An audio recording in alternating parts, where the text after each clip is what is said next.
3, 2, 1. Good morning and welcome to the Board of County Commissioners Board Work Session for Thursday, October 22nd, 2020. The topic today is the Capital Improvement Plan Update. I'm John Hutchings, the chair of the board. Also present is Vice Chair Commissioner Ty Menser. Commissioner Gary Edwards is remoting in as well. And we have Assistant County Manager Robin Campbell. The county manager is out. We have Jennifer Davis. And there's a whole host of folks online, and we'll get to that as they can introduce themselves and their title when we get to them. So, Robin, I'm turning it to you. Thank you, Commissioner. Good morning. Robin Campbell, Assistant County Manager. And we are here this morning for staff to provide you an update on the Planning Commission's recommendations on the capital improvement plan. And I'm going to just turn it right over to Jennifer and let her take it away. Thanks, Robin. So good morning, Commissioners. Jennifer Davis, Community Planning Manager with CPED. I'm here today with several other department representatives. We have Matt Unzelman, Carrie Hibden, Tim Wilson, and Karen Weiss from Public Works. And it looks like Jason Ash from Central Services. And we're all here to provide information about the capital projects contained in this annual update of our capital improvement program. So this is a follow-up to a very detailed and much more lengthy briefing you had back on July 29th, if you can remember back then. Since that time, the draft capital improvement program has been put together. It is attached to your briefing materials. It is Appendix G of our Thurston County Comprehensive Plan. And it's gone through Planning Commission review. We had a Planning Commission meeting last night and public hearing, and we have their recommendation for you to share today. The goal of the briefing today is just to remind you what the capital improvement program covers, answer questions you might have about capital projects. That's why all the staff is here, because they have the expertise to answer specific questions, and then hopefully get direction from you to move forward and to set a public hearing for this for later in the year. So I'm going to share my screen, if I can. This is in slide mode. All right, can everybody see that? Yes, I can. All right. So the departments involved today are obviously CPED. We're the coordinator of the annual update to this capital improvement program. We have Central Services and Public Works. And Public Works has the kind of the bulk of the projects that are in the plan.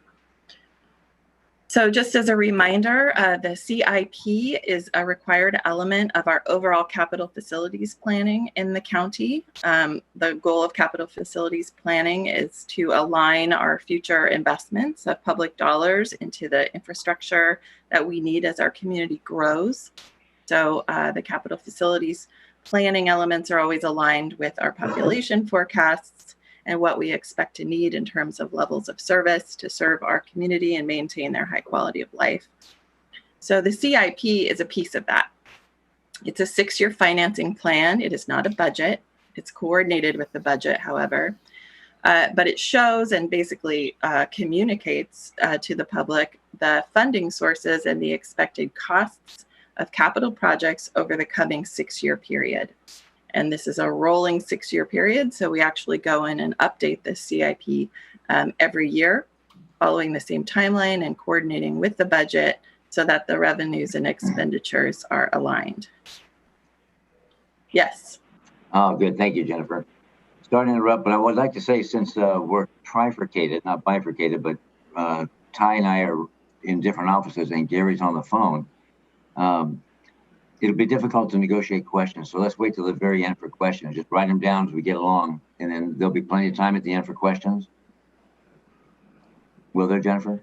Oh, yes. Sorry, Okay. I didn't know that question was for me. Yeah, yes, there will. There'll be plenty of time for questions. So write them down and we'll get to questions. We'll have uninterrupted time then. Thank you. And I will be rolling through this PowerPoint pretty quickly. I think you have a handout of it in your packet as well. And it's just going to hit the highlights of each program. So detailed questions at the end is what we're going to go for sure. Thank you. Just to remind you what Thurston County capital facilities are, they're listed here. They're transportation systems, water, sewer, stormwater, parks and recreation, county buildings. And then we also report out the capital projects that our school districts and our other special purpose districts plan to do. And that's just kind of a reporting function of the CIP. It's a requirement of the Growth Management Act. But those individual school districts, police, fire, intercity transit, PUD districts, they pass and adopt their own capital facilities plans. So again, it's looking ahead 6 years. It's an appendix to our Thurston County Comprehensive Plan. We update it every year. I think I've said all the things on this slide. The cool thing about the capital improvement program, I think, is that it includes individual project descriptions. And so anyone who's interested can read about, what is this restroom replacement at Burfoot Park all about? Why are we doing it? What's the need? Where's the funding come from? And every project has its own description in the program, which is, I think, helpful for the public to know how their dollars are being spent. Public input and the Planning Commission recommendations. So the Planning Commission held its public hearing last night. So I was able to get a version of this PowerPoint to Amy Davis last night. So kudos to the clerk of the board. She was able to turn it around quickly for me. We did a public hearing notice for that public hearing held last night, a press release. We posted all the information on our website. We did not receive any public input, written or oral comment. This is not unusual for the CIP. There's a lot of work that the individual departments do to build their own capital projects plans before they all get reported out in the CIP. You'll recall that the Parks and Open Space Plan, the Transportation Improvement Program, those all go through kind of a separate public process. So the CIP just sort of wraps all those projects up and reports them out. So it's not unusual that we don't get a lot of public comment at this stage of the game. The Planning Commission reviewed the plan. They recommended approval.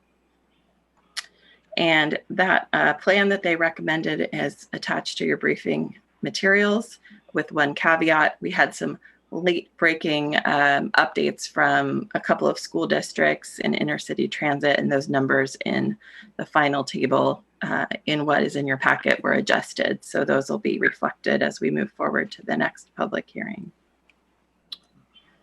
So the path to adoption of this would be to, after today's briefing, bring back an AIS to set a public hearing. We have a public hearing date reserved for December 8th already on your calendar because we like to align this with the budget adoption process. We'll be doing our SEPA notification and preparing our draft resolution. And then in December will be the adoption action along with the budget.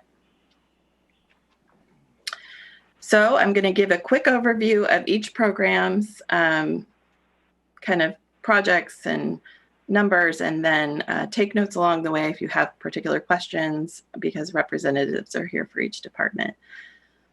So for the Parks Department, Parks and Trails projects are really designed to maintain our infrastructure, repair it, add capacity where we need it to provide the facilities and amenities for our citizens. And those projects are selected based upon a lot of citizen input, as I said before. Some major projects upcoming are repair to the Deschutes River trestle substructure, Kittydale Park Lodge renovation, Chehalis Western Trail undercrossing under the railroad, Deschutes Falls Park Walkway and Viewpoint, restroom improvements, I think, which the public will really appreciate it, Burfoot, Kennydale parks and some trailheads, and a variety of other improvements. And the 6-year costs are about $4.5 million. Funding sources come from real estate excise tax and park impact fees. Solid waste projects, and Karen's here to answer questions at the end about these. Again, with our solid waste handling, we're trying to provide efficient, reliable, affordable service to collect, handle, and recycle all the waste that we generate as a community. Safety and security are the main focus. So we need to make sure we're also meeting the legal and regulatory requirements for processing solid waste, and there are many of those. The major projects on this list include improvements at the Waste and Recovery Center, upgrades including flare station replacement, security upgrades, new tipping area, Rochester Dropbox facility upgrades, and Rainier Dropbox facility upgrades. So helping our South County folks with some upgrades to where they take their waste. And the 6-year costs are about $24 million. And the funding source is from the solid waste tipping fees and the rates and the charges. Okay, next I'm going to cover really briefly the stormwater utility projects, and Tim Wilson's here to answer questions at the end. So these are designed, again, to reduce localized flooding and to improve water quality in Thurston County. So a really important set of projects. These projects are selected to meet state and federal requirements, and they all go through review by the County Storm and Surface Water Advisory Board. Some major projects are several projects to improve neighborhood stormwater infrastructure, so reduce that local flooding and make sure we're taking care of water quality impacts from neighborhood runoff. There's improvements to the Boston Harbor Road, stormwater conveyance and outfall. There are facilities to reduce the flooding of roads and neighborhoods, which I know is of concern locally, and then repairs of various stormwater outfalls. And the 6-year cost for this program is $8.7 million, and the funding source is from our stormwater utility rates.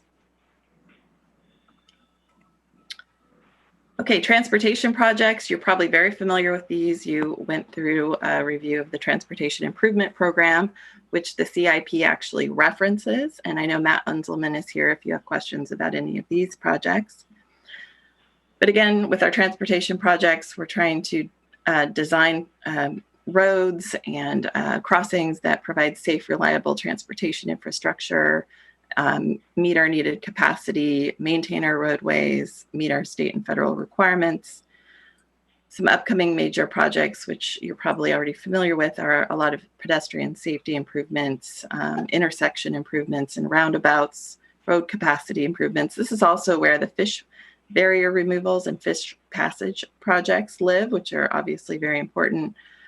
And then, of course, we're always collecting safety data out there to see where the next trouble spots are for our roadways. This is a big program, almost $90 million over 6 years, but a variety of funding sources, including state and federal funds and some local funds and real estate excise tax funds. So they're sort of listed there. These are all detailed as well in the plan that was attached to your briefing paper. Okay, next I'm going to talk about water and sewer utilities projects, and Tim Wilson here can also answer for these. So again, water and sewer utilities, we need to provide safe, reliable drinking water for customers and citizens. And there are a lot of state and federal regulatory requirements to be met with this program, and also the service needs of our communities.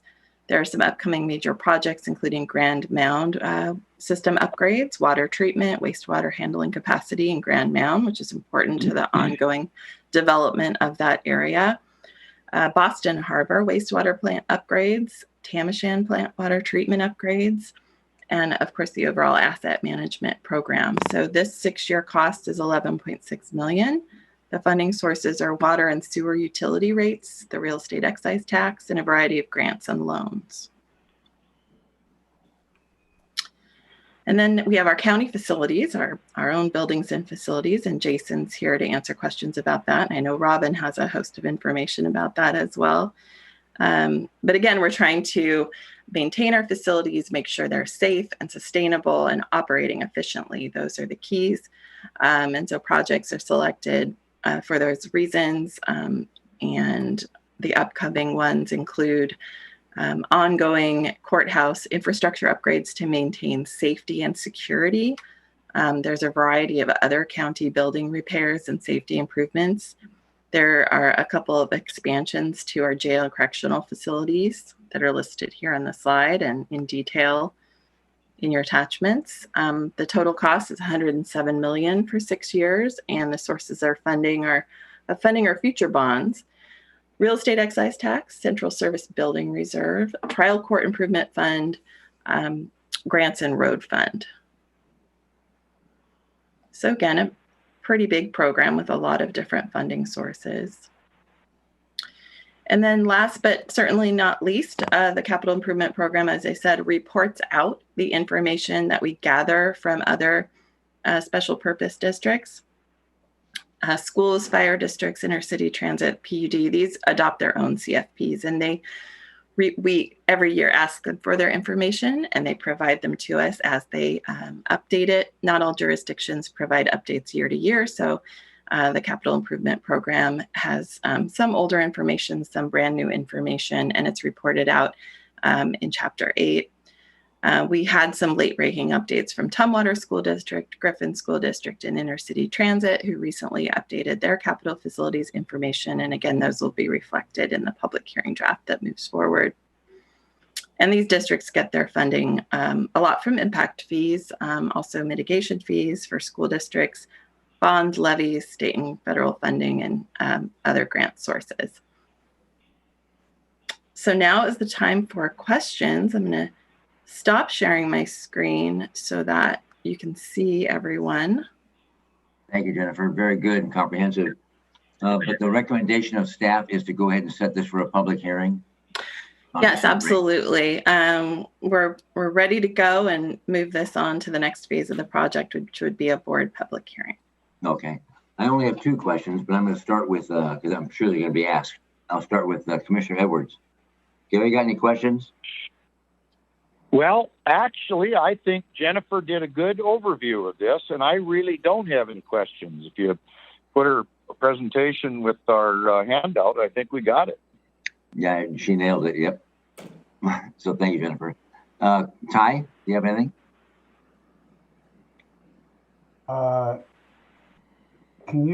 Jennifer, can you just, a question and then a request. Can you confirm for the public who might be viewing in that these, because it's a 6-year plan, a lot of these, not a lot, but a few of the items at least might be placeholders for, they're not commitments necessarily. I know there's projects on here that the board hasn't necessarily decided if they want to do it, but you have to have it on here to sort of reserve the possibility of going forward. Can you kind of flesh that out? Sure. You must have a project listed in your capital improvement program if it's going to be funded by either real estate excise tax funds or impact fees. So we use the precautionary principle and will list projects that will probably be funded by those fees, even if the final word hasn't been said about we're absolutely doing the project. So we want to make sure we do have placeholders. And then Robin, I don't know if you wanted to say anything else about that piece for Commissioner Menzer. The CIP or the CFP is a plan, much like your budget is a plan. And if you don't do the items in the plan, that's okay. But you have to have them, as Jennifer said, they've got to be there if we want to do them. So we err on the side of caution. We do assume that those items that are in the years that you're about to enact a budget, they are funded and part of the budget. So if you should make decisions about your budget, any items in 2021 that you do not fund, that's fine. But if you want to add things to that budget, we need to know so we can get it into the plan as well as the budget. Thank you. Yeah, just didn't want anyone to draw conclusions, that something they see listed here is absolutely committed to go forward. The other question I had was whether the Planning Commission, we've seen these, every single thing that you've mentioned is something the commissioners have seen and discussed, which is why we don't have a lot of questions today. But we're so knee deep in it, and we see these things over and over. Sometimes it's hard to get perspective. So I'm wondering if the Planning Commission, if their attention was drawn to any particular item that struck them as curious or of issue of concern, or maybe not, but I'd be curious to know that if they did kind of get hung up on an item or here or there. No, I think that we basically provided the same information to the Planning Commission as we've provided to you. So they had the ability to review all the drafts and all the projects, and they were able to point out some missing maps and things in the draft, and we made some corrections. During their review last night after the public hearing before their recommendation, they had a similar question to you, Commissioner Menzer, and it was about grant funds, and if a project's planned and it has grant funds that are anticipated and we don't get the grant, what happens to the project? And Robin was able to answer that and talk about, well, if we don't get the grant, we don't do the project. And so similar conversations, but no, there weren't any projects that jumped out in terms of major areas of controversy, concern, or anything like that. Okay, thank you. Mm-hmm. I was right. One of my questions was answered. Thank you, Ty. My question was, the CIP is very fluid as a plan, very fluid, because if the funding isn't there, it doesn't happen, or the grant issue. But it's aligned with the budget, but they're not commitments. They're plans. They're a wish list, if you will. And, but they're funded. The immediate ones are funded for next year when we complete the budget and approve the budget. And what struck me was that not all jurisdictions are required to provide a plan, but the county is required to provide one. Is that the difference? Cities do as well adopt capital facilities plans, and so do these other jurisdictions. They may not update them at the same rate as the county. We do ours every year. Other jurisdictions may be on a different cycle.